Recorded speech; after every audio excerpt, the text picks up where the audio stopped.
साहब मैले बिचका गाईलाई बढाएर ल्याइसके। ओहो काजी साहब जेलबाट निस्किनु भएछ, मलाई किन बोलाउनु भएको होला? साहब मेरो गल्ती के छ र? हाम्रो काजी साहबलाई जेलमा हाल्ने अब ठुलो कुरा हुन्छ। अब तेरो दिन सक्यो।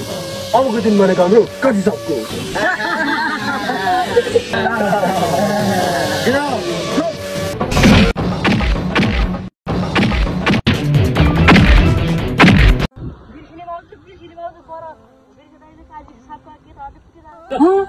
कानुन त मेरो कुरा होइन भाउजू, होइन। हामी कानुन हातमा लिएर चौकी जानु पर्छ।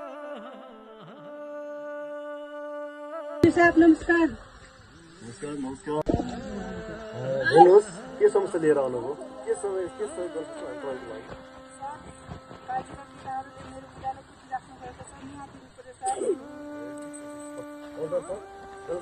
केटाहरूलाई लिएर आउनुहोस्।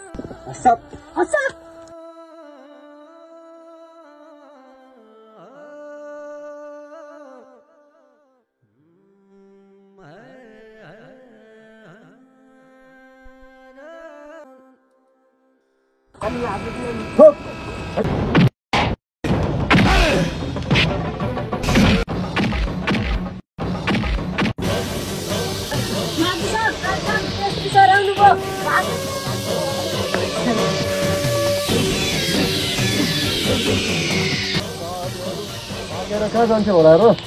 तपाईँ भागेर अगस्त मथि जाऊ, चाहे पाताल मुनि जाऊ, यो मथि मलाई छोड्नेवाला छैन।